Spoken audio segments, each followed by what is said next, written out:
ఒక యువ శాసనసభ్యురాలు ఇవాళ అనుకోని పరిస్థితుల్లో మన మధ్యన లేని ఈ సందర్భంలో మరి కేవలం ఈ ఒక్కరోజు మొత్తం కూడా సంతాప తీర్మానం మీదే అమ్మాయి గురించి మాట్లాడడానికి అందరికీ అవకాశం ఇచ్చినందుకు ముందుగా తమరికి ధన్యవాదాలు. అధ్యక్ష, నిజంగా కూడా కొన్ని సందర్భాలు దిగ్భ్రాంతిని కలిగిస్తాయి అధ్యక్ష. ఇవాళ జ్ఞాని సాయన్న గారు ఇప్పుడే ముఖ్యమంత్రి గారు చెప్పినట్టు ఒక సీనియర్ శాసనసభ్యుడు, 5 సార్లు గెలిచిన మంచి వ్యక్తి, మృదు స్వభావి, ఎప్పుడు ఎక్కడ ఎవరిని కలిసినా ఏ పార్టీలో ఉన్నా ఒక అజాత శత్రువుగా మంచి పేరు తెచ్చుకున్న వ్యక్తి జ్ఞాని సాయన్న గారు అధ్యక్ష. గతంలో పెద్దలు కేసీఆర్ గారి నాయకత్వంలో సాయన్న గారు మేము అందరం కూడా కలిసికట్టుగా నగరాభివృద్ధికి ఎన్నో రకాలుగా కంటోన్మెంట్ కానీ తర్వాత నగరంలోని వివిధ ప్రాంతాలకు సంబంధించి కానీ చాలా కమిట్మెంట్తో పనిచేసిన నాయకుడు సాయన్న గారు అధ్యక్ష. అధ్యక్ష, సాయన్న గారు అదేవిధంగా మా గౌరవ ముషీరాబాద్ శాసనసభ్యులు ముఠా గోపాల్ గారు చిరకాల స్నేహితులు అధ్యక్ష. దాదాపు దశాబ్దాల స్నేహం వారిద్దరిది కూడా. మీకు కూడా మంచి స్నేహితుడు అధ్యక్ష వారు. నాకు బాగా గుర్తున్న సందర్భం అధ్యక్ష, 2015వ సంవత్సరం ఆనాడు జిహెచ్ఎంసీ ఎలక్షన్స్ వచ్చినప్పుడు సాయన్న గారు కోరిన ఒకే ఒక్క కోరిక, నేను కవాడిగూడ నుండి లాస్యానందిత గారిని నేను కార్పొరేటర్గా చూడాలనుకుంటా ఉన్నాను, మా మిత్రుడు గోపాల్ గారు కూడా పూర్తిగా మద్దతుగా ఉన్నారని చెప్పి మొదటిసారి ఆ రోజు వచ్చి అడిగితే కేసీఆర్ గారు కాదనకుండా వెంటనే అమ్మాయికి ఒక మంచి భవిష్యత్తున్న నాయకురాలు, మంచి యంగ్ లీడర్గా బాగా చదువుకున్న అమ్మాయి, మంచి అవకాశం ఇవ్వాలన్న ఉద్దేశంతో ఆనాడు కవాడిగూడ నుంచి కార్పొరేటర్గా గెలిపించుకోవడం జరిగింది అధ్యక్ష.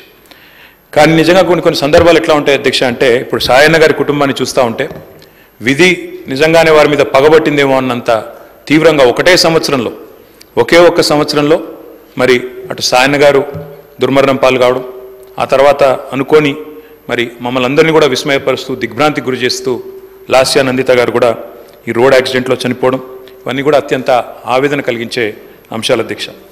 ఒకటే ఏడాది లోపల అటు తండ్రి ఇటు కూతురు చనిపోవడం అంటే ఆ కుటుంబంలో ఎంత విషాదం ఉంటుందో మనం ఊహించవచ్చు అధ్యక్ష.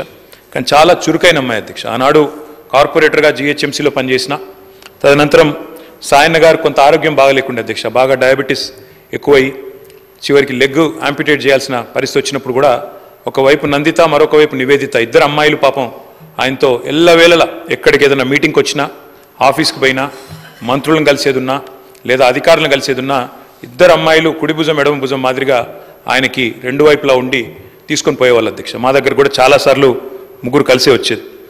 అట్లాంటి కుటుంబం సాయన్న గారు మరణించిన తర్వాత ఇదే శాసనసభలో అధ్యక్ష ఆనాడు కేసీఆర్ గారు ముఖ్యమంత్రిగా సంతాప తీర్మానం చెప్పడమే కాకుండా ఆ కుటుంబానికి అన్ని రకాలుగా అండగా ఉంటామని చెప్పి హామీ ఇచ్చిన హామీ ప్రకారమే ఆ రోజు మళ్ళీ లాస్యానందిత గారికి 2023లో జరిగిన శాసనసభ ఎన్నికల్లో మరి ఆనాడు పార్టీ నుంచి అవకాశం కూడా ఇవ్వడం జరిగింది అధ్యక్ష. ఇప్పుడే ముఖ్యమంత్రి గారు చెప్పినట్టు కంటోన్మెంట్లో సాయన్న గారు చేసిన సేవ, రాజకీయాలకు అతీతంగా కలిసి ఉండే మంచి వ్యక్తిత్వం, ఎన్నింటి వల్ల నందిత గారికి కూడా తప్పకుండా తండ్రి గారి ఆశీస్సులతో పార్టీ అండతో బ్రహ్మాండమైన మెజారిటీతో అమ్మాయి కూడా గెలిచింది అధ్యక్ష. బాధాకరం ఏమంటే సరిగా గెలిచిన కొద్ది కాలానికే మరి నల్లగొండలో మా పార్టీ సభ ఒకటి జరుగుతూ ఉంటే అక్కడికి నందిత గారు కూడా రావడం జరిగింది.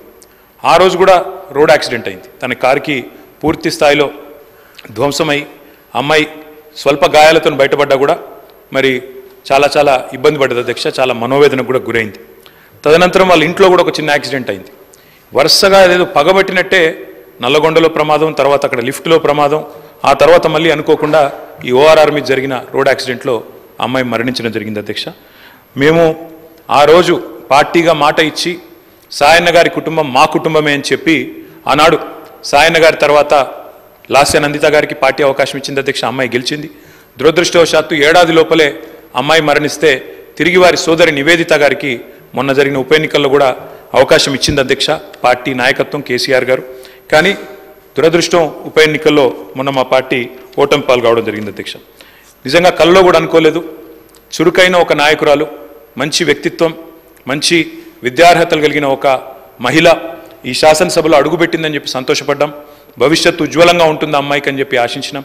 కానీ ఇదే సభలో ఆమె అడుగుపెట్టిన కొద్ది కాలానికే సంతాప తీర్మానం మీద మాట్లాడాల్సి వస్తుందనే ఆవేదన మాత్రం మా సభ్యులందరికీ ఉంది అధ్యక్ష. వారందరి మనోవేదన, ముఖ్యంగా మా గోపాలన్న గురించి అయితే ఆయన ఎంత బాధపడ్డారో నేను కళ్ళారా చూసిన అధ్యక్ష. అందుకే ఇలాంటి క్లిష్ట పరిస్థితుల్లో సాయన్న గారి మరణం తర్వాత మేమందరం కూడా ఆ కుటుంబానికి అండగా నిలబడాలని పార్టీగా నిర్ణయం తీసుకున్నాం.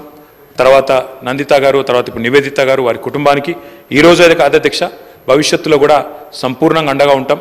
ఈ సంతాప తీర్మానాన్ని పూర్తిగా బలపరుస్తూ ఆ కుటుంబానికి మనోధైర్యం భగవంతుడు ప్రసాదించాలని, లాస్యా నందిత గారి ఆత్మకు శాంతి చేకూరాలని ప్రార్థిస్తా ఉన్నాను అధ్యక్ష.